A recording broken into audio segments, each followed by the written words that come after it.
Thank you. Sa English din. English.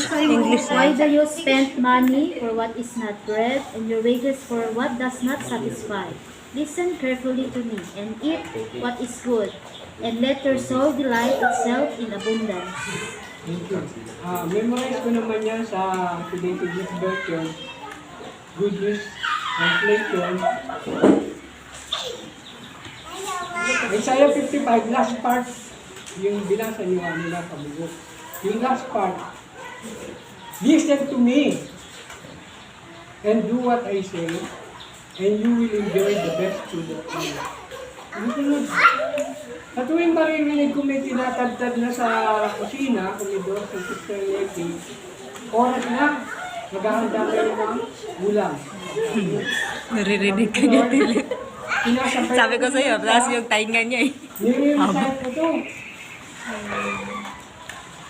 Para yung sa pagluto, physical, material. Ang dinadala natin ito.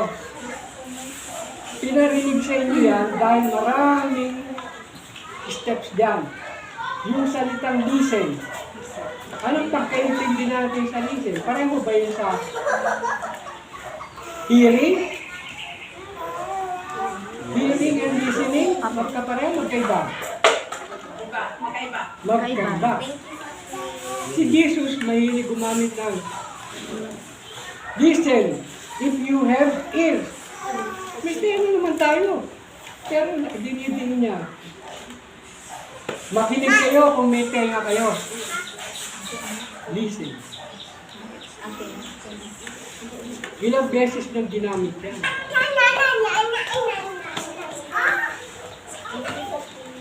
Anong papakinggan natin sa Diyos? Yan, word. Word ni Jesus o word ng mga pare, pastor, layman? Pag sinabing listen, kasama din ang pagbasa, kung makabasa ka. Pag binabasa, huwag mo, dito lang, dito hindi. Use the word, the mouth. Pag read mo, ikaw lang naman mag-isa. Sino makakarinig? Listen, ikaw din. Ang tao binigyan ng power ng Diyos basta pumasok sa tenga, sabi lang iba, pag hindi nakikinig, lalabas sa kabila. Pero pag pumasok dito, nakikinig, papasok sa utak, pupunta sa puso. Maiintindihan. Listen to me. Kailangan dito sa loob ng simbahan mo, ikaw mag-isa, nagbabasa ka, naririnig mo ang salita ng Diyos. Hindi yung balita sa TV o mga analysis sa mga pagguluhan ng gobyerno. Katatapos lang natin makinig ng Word of God ngayon. Pag-uwi, favorite channel, Tulpo, Kongreso, Senado, gera sa Middle East, gera sa Houthi. Nasaan na yung narinig natin? Corrupted na. Gone with the wind. Huwag po ganun. Kaya ito pinarating sa inyo. Listen to me. Pag narinig natin, ang Diyos hindi gumagamit ng salitang automatic. Naturally. Naturally. Kasunod, listen to me and do action. Kapareho kanina. Ginunggulaan na nakakita ng action. Kating ko lang to. Yun ang sakawit ako. Gira ako sumali sa ganito. Sabi ko, pwede sumali. Pwede sasali ka. Oh. Sabi ko, pero ibang action ko. Kaya magalit. Tatalikod ako. Eh, paano namin makita ang action na nakatalikod ka?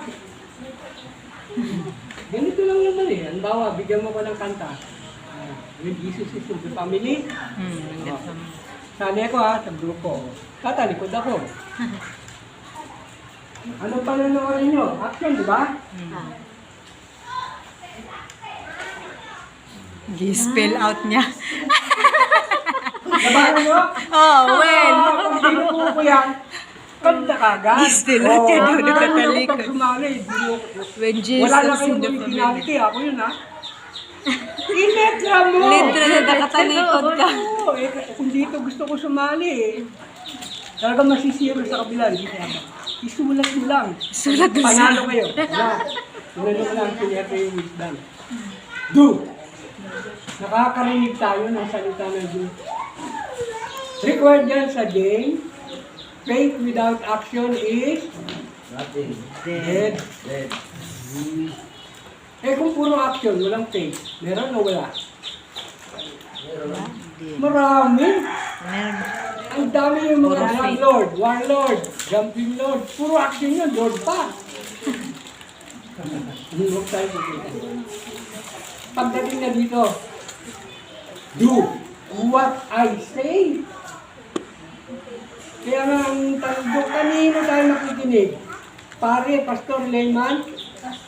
Sunod dyan? O yung salita ng Diyos. Kaya nga, nahihirapan po. Lalo na, sana mga kabataan. Bakit? Tatayo natin. Talaga doon sa children's division. Talagang magtatayo ko ng school doon. Ulitin ko yung nagawa ko sa kawis. At may karagdagan na yun. Hindi pa huli. Ang pag-asa ng bayan ay kabataan. Sino nagsalita? Si Rizal. Wala na si Rizal, may kabataan pa. Tuloy natin ang pag-asa. Sa Diyos, who holds the future? Who owns the future? Saan tayo? Holds the future? Diyos. Si Jesus. Kaya, save na ang mga kabataan natin dito sa pag-awit, memory, text, memory verse. Ang mga nakaisip na, mahalata talaga sa inyo, pero ako dyan na kayo, umidad na kayo. Huwag nyo aminin, pero tumanda na kayo. Nawala ang pagkabata nyo. Hindi na mag-action so. Pero kung tadayin, may isa kayong memory text, memory verse, hindi kayo tatanda. Ako lagi tinatanong ko, ganito itsura ko. Kung gusto niyo malaman kung ilang taon na ako lumalakad sa lupa, parasitin niyo ako ng memory verse. Simulan natin ang Sabat, next Sabat pa yung natapos. Hindi sa yabang. Hindi sa yabang. Gusto ko naman yung Bible, tinopya ko yan eh.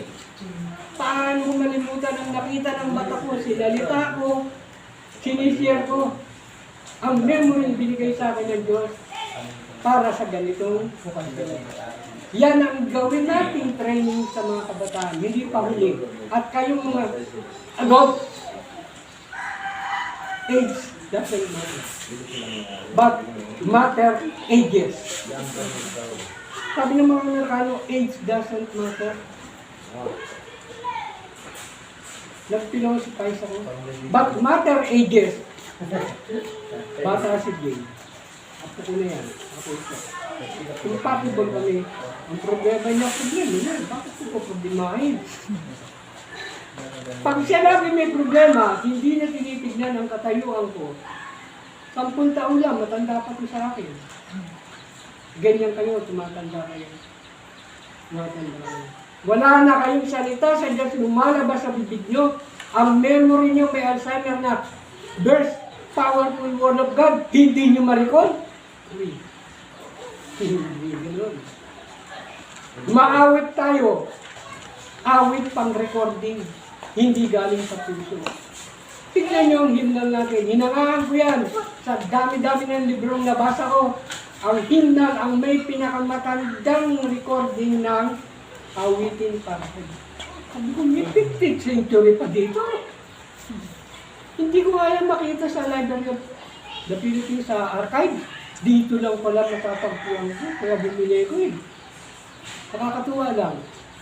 Umalis na yun ang pagbigyan namin bago kami ng hymnal. Lumawit siya, nasisiguro ko. Sa mata dito sa lupa, nahirapan siya, nahirapan ang nakakita sa ulit sandali. Pero inakay siya na kanta. Kung pwede nga lang, bawat isa sa inyong mga babae maging chorister.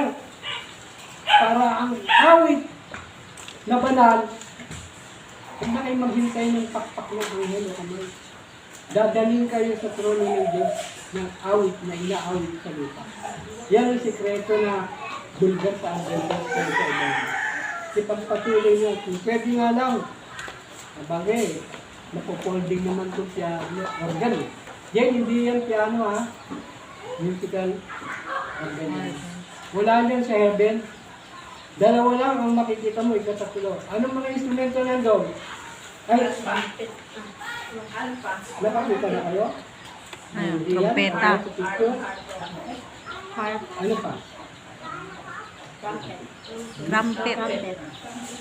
Ano pa? Trumpet. Wala bang piano? Wala bang piano doon? Walang piano? Wala bang violin doon?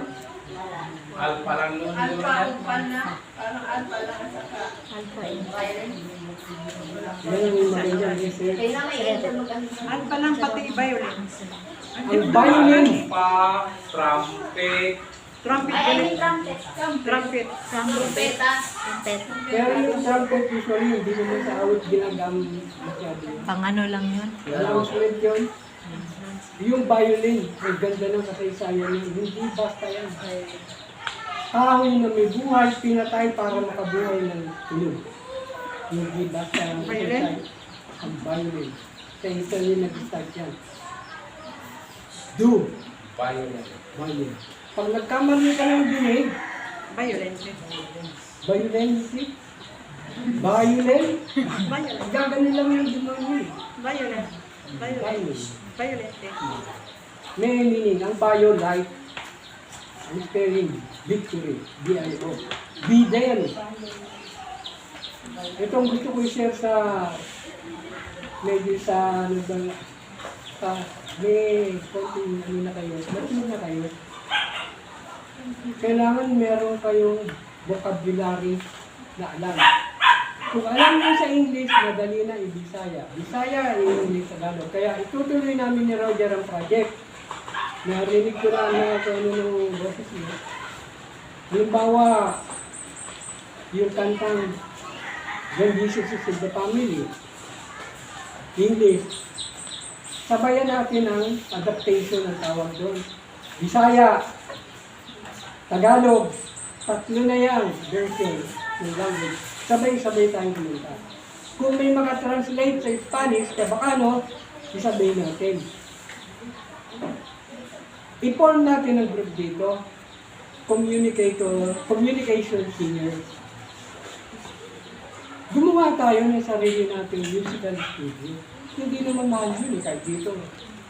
May studio tayo. Next time, God will, yan ang record natin pag maawit kayo. Tapos sa aralan namin ni Roger, marami mo dito ang chorister, awit tayo. Itamahan na kaagad sa mga bata. Nakita ko ang mga bata.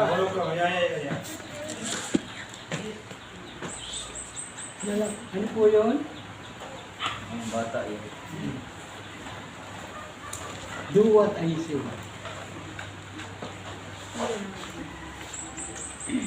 And ang kasunod yun, para ito sa mga nanay o mahabang oras sa kusina. Yung pagluto. Do what I say, pagluto. Ano ang susulat sa version sa today's English version? And you will enjoy, may word enjoy the best food of all.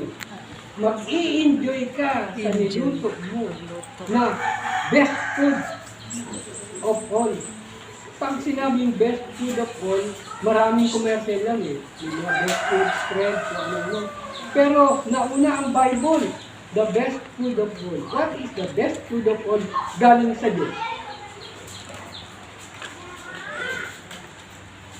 Dapat sa ganitong katayuan yung sa habang dito sa lupa. Alam mo na yung best. Best, walang katulad. Food, pagkain. Ano yan? Ang sinabi ng Diyos. Kakainin mo, itatapon mo? Mana? Food ba yun? Food yun. Word of God. Dali muna natin sa mana. Meron ngayon nabibili sa bakery. Oh, may tatak mana. Bread. Mana. Mahal-mahal nga yun. Ano nangyayari sa mana nung panahon na dumarating yun? Gaano katagal siya na may mana? One day lang. Ha? Sure, one day lang yun. Everyday yun mayroong mana. Bigay ng Panginoon sa kanila para po Friday. po 1 week. Pero yung tao, nakuha sila. Pagka Less 6 than days. 1 week. Hindi marami. Kaunti lang. Daily, Everyday. Isa. ngayon, isang chair ang isang tao. Everyday. Pagdating ng Biyernes, double. Dalawa. Double portion pag Friday. Bakit? Walang mana pag Sabado. Everyday, hindi 1 week. Everyday. Everyday. Mana, no? Anong lasa ng mana? Ano ba yun? Tinapay na at pandesal? Ano ba yun? Tinapay na walang nakadura. Wala ano ba? Walang yes. Food of angel. Food of angel. May bakery pa sa langit? Meron masa doon. Bikiri doon. Nagamasa. Kaya nga ngayon, paborito niya bread. From God, created by God. Walang bigay doon. Yun, yung mana. Created by God. Genesis 1:31 eh. Tapos na lang ang Everything. usin. Meron din bakery. Yung kami yun, wala nang kinikreate ang Diyos. Tapos na lahat yan. Tapos na, ano naman yun? Hindi, na-schedule yun. Kailan na-start ang kailan nag-start ang mga kailan natapos sa kasaysayan sa Bible. Genesis 1:31. Ayun, pagsimula na magpaulan ng mana. Bago sumikat ang araw yun ha, pag sinabot ka ng sikat ng araw, tunaw yun. Eh ngayon, marami na kahiga pa. Yun lang naglakad sila. After nung naglakad sila sa ano, pagdating nila dun sa Kanaan, nawala din yung mana. Tama, 40 years yun. 40 years. Umuulan ng mana, pero kailangan gising ka na. Pagdating nila sa Kanaan, Pag-cross nila ng Jordan River, kinonquer ang kanan, in-stop nila. Bakit kaya na-stop? No? kasi pwede na sila magtanim. Pwede na sila Karne na magtanim. Pwede na magkuhan. So, nung 40 years sa desert, mga Pilipino doon, tamad pala sila. Sa sobra ng awa ng Diyos sa kanyang mga nilikha, 430 years silang alipin sa Egypt. 40 years ginawa ng Diyos sa pensionado. Nagreklamo po, bakit puro tinapay lang? Wala bang kalaman? Wala bang karne? Humingi pa ng karne pa naman. Lagi silang karne. Diyan ako nag-isip eh. Pakalaman. Anong binigay? Anong binigay? Quail. Wait, mugo. Itlog yun, itlog. Pugo. Karne. Pugo daw eh. Pugo. Pugo, quail, hindi manok. Hindi manok, quail egg. Eh, o manok na karne. Quail egg. Quail talaga. Quail talaga. Quail. Quail na karne. Luto na yun. Nag-isip ako doon, nag-research ako. We have different varieties, anak ko. Basta quail. Oo. Pugo. Nagluto pa ba sila sa desert ng pugo? Luto. O luto na mainit-init pa? Hindi nagluto. Nagluto kayo ng mga dati, nandiyo silang dala. Ang laro, hindi dito pinumutra. 80s na. Nung si Prophet Elijah pinapunta sa kuweba dahil persecuted siya ni Jezebel na panahon ni King Ahab. 3.5 years. Sino ang pakay sa kanya doon? Dua. Wak. Ano yung dinadala sa kanya at anong oras ang pagdala? Tinapay na Tinapay. Palaman. Umaga at hapon, 2 beses lang siya kumakain. Saan siya kumukuha ng inumin? Sa river. Anong pangalan? Tirit. Dili. Tirit or Tiberon Brook. Sa payo ng Manila. Di siya kumukuha. Lahat yung provision ng Diyos. Paano ngayon? Oy, AI na. Asa si Mr. AI? Wala. Puro science na. Nagkamali na ang tao. Ako, Hindi ko kinayaan sabihin. Binigyan ako ng Diyos ng bahay, wala akong pangkumpa. Wala ako dito. Ang iniisip ko, kwarto, ay binigay sa akin, tindahan ng laki. Ang luwag. 20 feet ang taas nun. Ang hangin, ang ganda. Ang daming drawer dito paglagyan. May square na table. Umupo ako. Uy, maaga pa. Ihatid, mainit pang lutong pagkain. Umaga. Tanghalian. Hapunan. Hindi yun. Araw-araw yun. Araw-araw. Luto na Pensionary mainit. yung labas mo. Parang may pension ka galing sa Panginoon. Sobra pa sa mana. Kaya nga ako nag-share dahil ganyan magmahal ang Diyos. Kasi naman po, sa haba ng panahon, may kontrata kami ng Diyos. Sabi ko, Lord, yung 2 linggo na sinatapos mo ko, kahit piso, wala akong sisingilin sa tao na hinihingi sa akin ng tulong. 7 taon po yun. Kabayaran lang yan sa ginawa mo. Hindi ako binabayaran, pagmamahal niya yun. Kasi noong pa, mahal niya ako.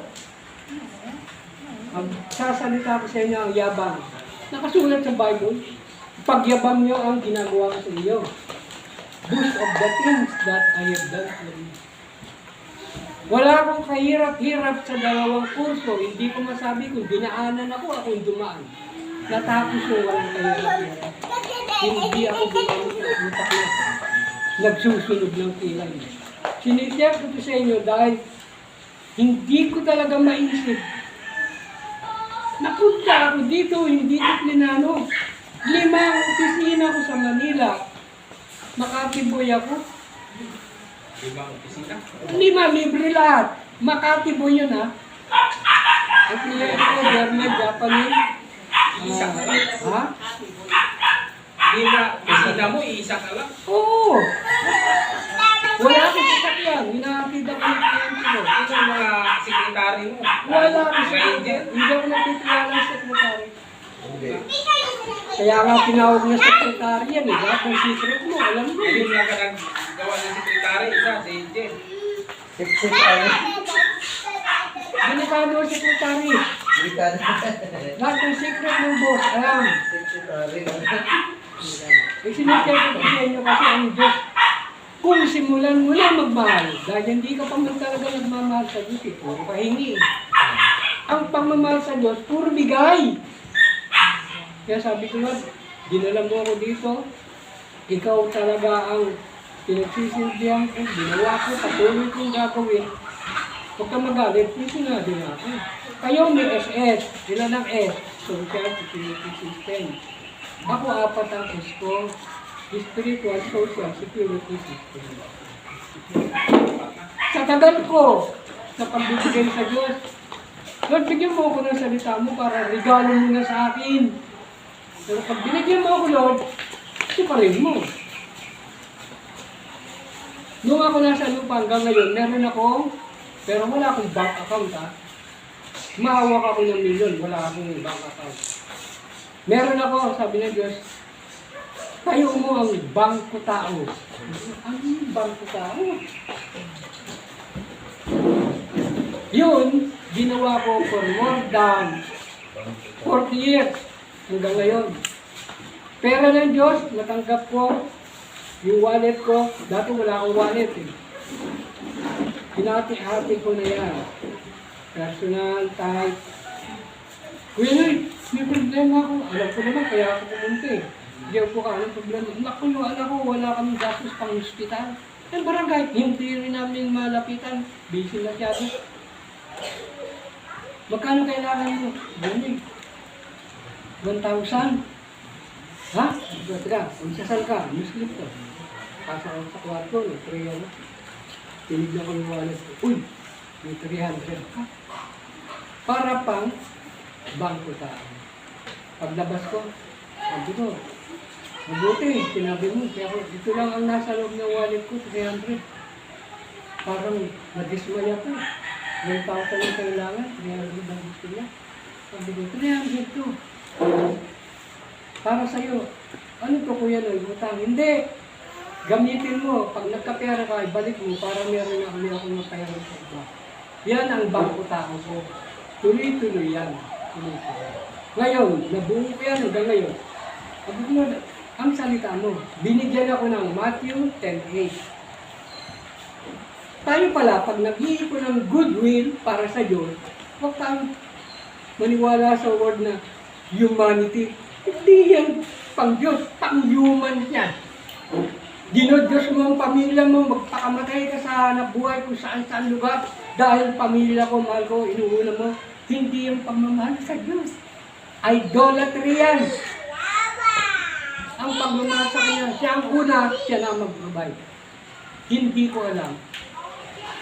Pag ako nag-pray, ang pagtawag sa akin ng Diyos, una pa, alas Diyos talaga. Pinagawa ko ng mga prayer, ginigising ko ang mga kaibigan. Ito pray. Ito ay spread ng word. Ako naman, sulat ng sulat. Hindi ko alam, yung ginagawa ko for many years, meron pala akong bangko langit. Bangko langit. Meron ba kayong bank account sa langit? Meron na? Baka meron ko. Taytayan, Aurora.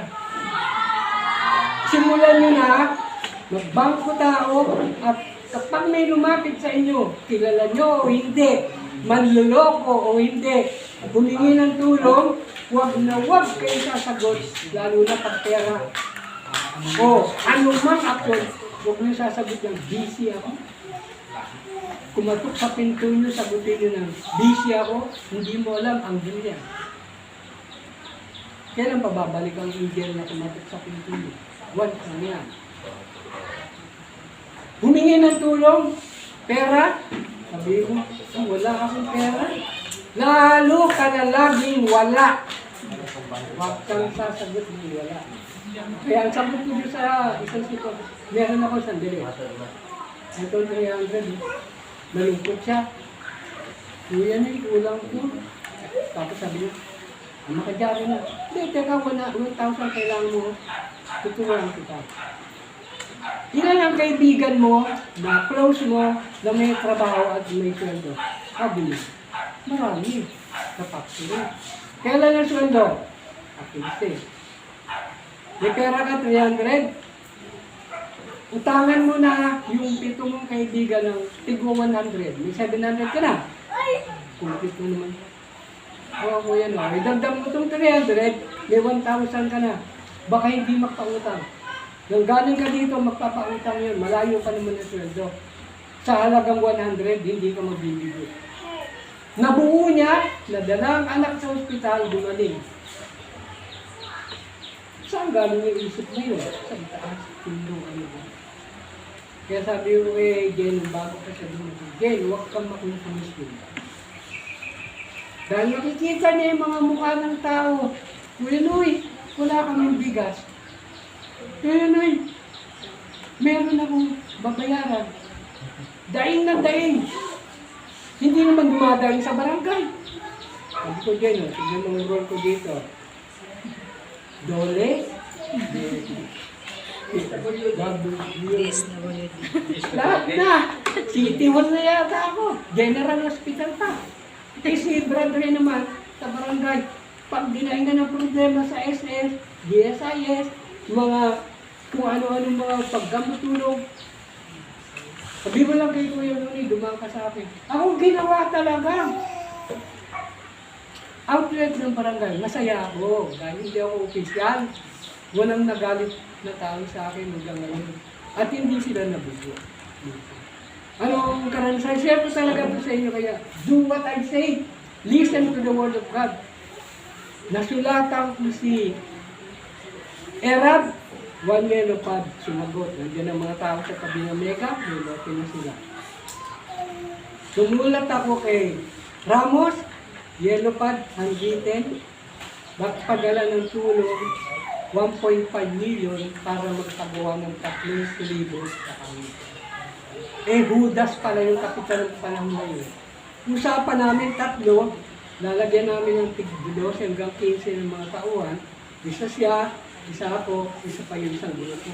So, nung dumating na yung sulat, Hoy, akin na yung dalawa. Yung isa, bahala ka na doon. Nandun na yung binago. Sabi ko, hindi ako nasama pag gano'n nag-usapan. Hindi, gano'n lang lalakad. May kwento ko na ito paulit-ulit. Nilakad niya. Project Visibility Study. Lumapit siya. Meet ko na yung kaibigan na regular nun. Si Omar.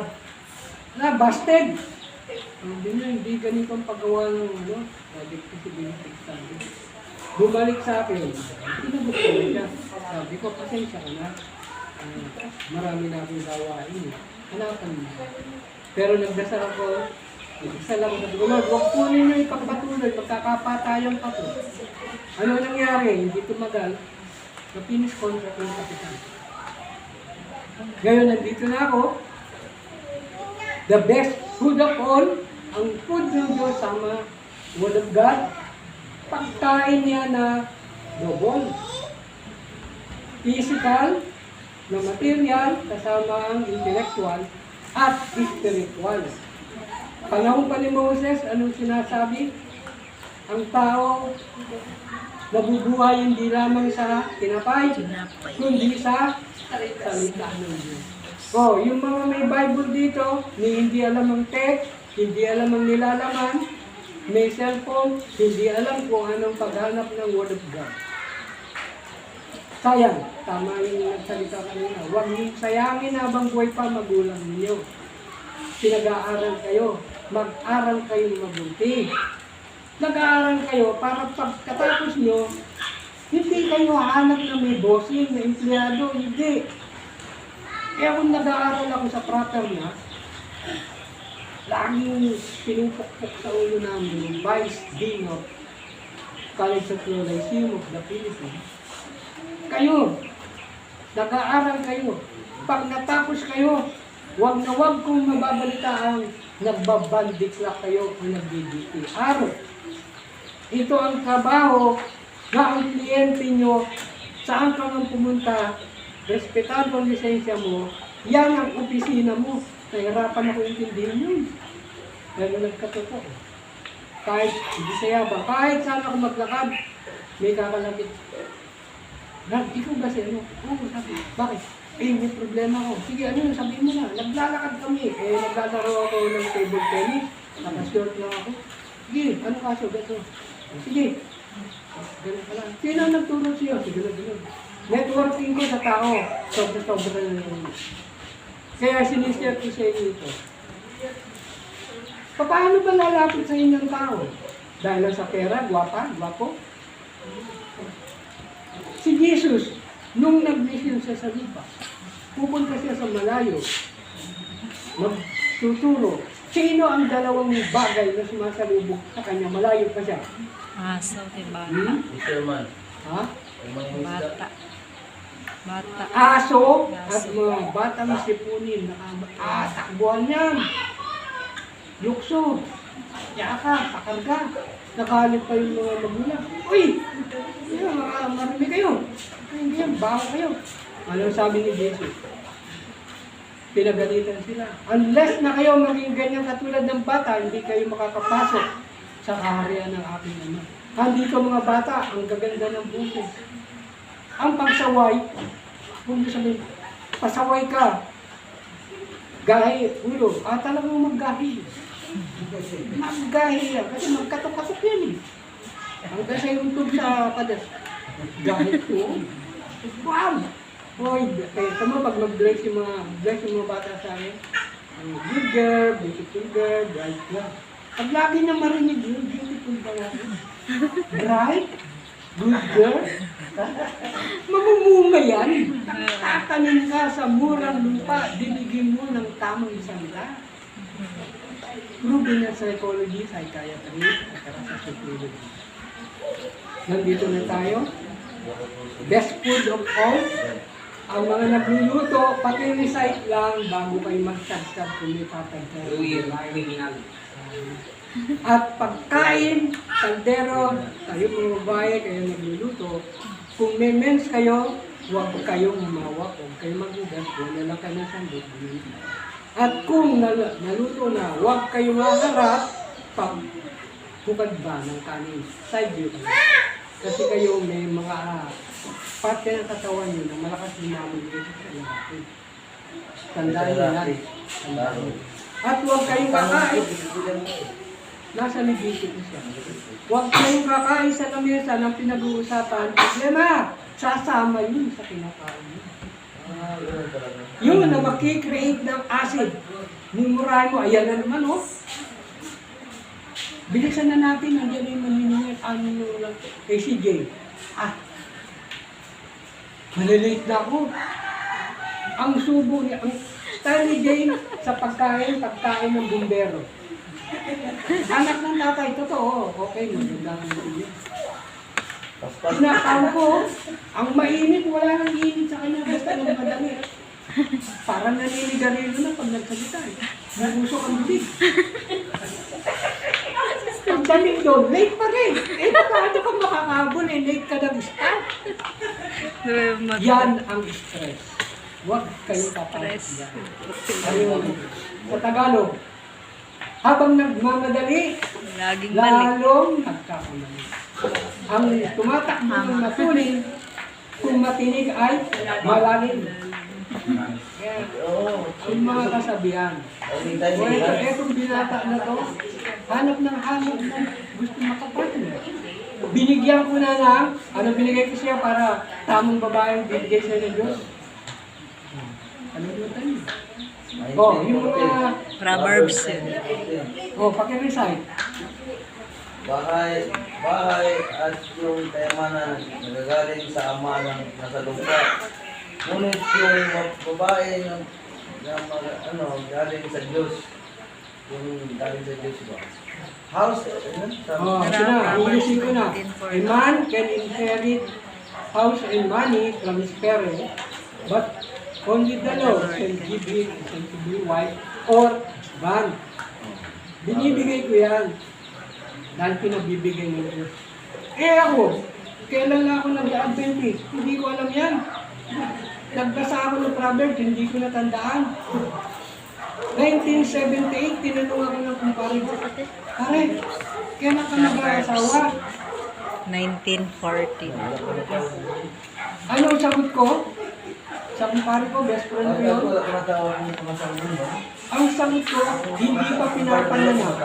Ang sagot ko talaga to, pare, hindi pa pinapanganak.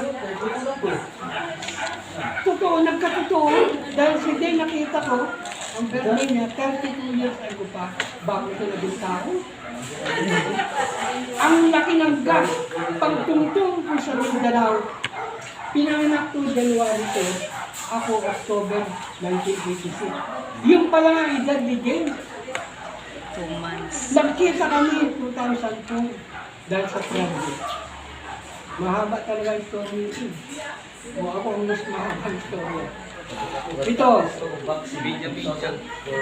sa susunod na usapan, bakit nagtataka ako dito sa Envoy eh?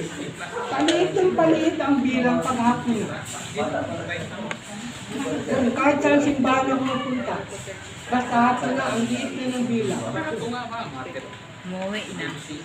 Meron bang nakaisip sa inyo, kasama ba yun sa yung yung apat na pinopromote, yung manatili ang mga youth sa simbahan? Yan ang pinag-promote.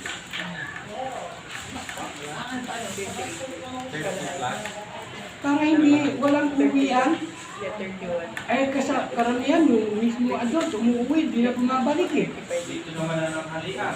Pero, Kasi, kapag kasi klase ang promotion sa Sabbath School, yung evangelism, investment, tapos Sabbath, Holy Prophet, Thanksgiving. Thanksgiving. Pagka next, any topic na. Yang Fifth. Fifth. Any topic. any sa apat na yun. hindi ako nakarinig na ang youth, hinahawakan o walang uwi. Kasi nung sabi ko, ako mag-train para maging junior officer. Alam mo, elders, yun ang yan. Kailan pa mag-training tayo na youth para maging leader? Ayun na. Ayun na. Eh, ikaw, youth ka pa ba? Yun pa po. Yun pa kasi. Wala pa man ako Asa sa makawa. yun kasi ako Cute pa siya? Yun pa po. Pero, Labas mo nga ang sedula mo. Hindi ko pala yun pa nga ako. Problema lang sa akin, pagdating ng AY, minsan hindi na ako magsali sa AY. Matalikod na ako kasi napapagod na ako ba magsama parang nahihiya na rin ako na sa sarili ko. hindi ka nag-vote. Buti sinabi mo. Pag sa edad mo, naiya ka ng umaksyon, parang Hirap pa rin ba? Adopt na. For youth, wala na din for us to 30. May edad. hindi yun sa kalendaryo. Yun pa po. Nandito yun sa puso. Ayun pa rin lahat. Yun pa rin lahat. Hindi pa ba? Yesterday, yun today. Sila, pwede po siya sa iba. Pwede po siya sa Tayo yun. Shepherd. Kaya yun ang pinasisyan sa akin eh. Kailangan itong kakainin natin, actually ang title nito, longevity food. Ibig sabihin, pangpahabang buhay ng isa. Sa Bible, bilang na ang edad binigay ng Diyos, 70, lumagpas ka 120.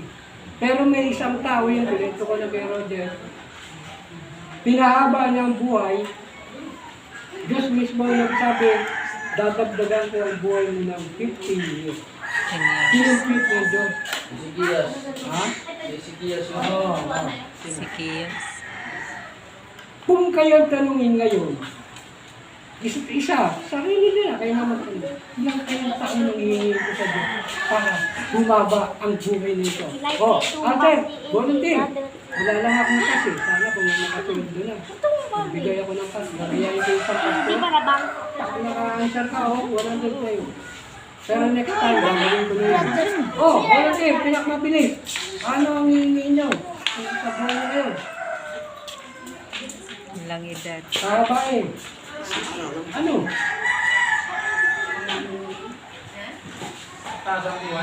Isang araw lang, pwede. Mama ka na. One day. Ano, bilang ng taon. Mamaya lang pagdabat natin dito sa church. Sino nakakasiguro buhay patay na? One day. Wala. Wala kayong mga yun. Sabi na, mga yun, mahaba pa ang panahon. Nihaba. Nandiyan kayo nakaupo ngayon. Baka matumba kayo. Hindi nyo alam. One day lang. Lalakad ka pa. Madilim pa. Gamitin na. Yun. One day ka lang mabuhay. Sapat nyo. One day exists. One day existed.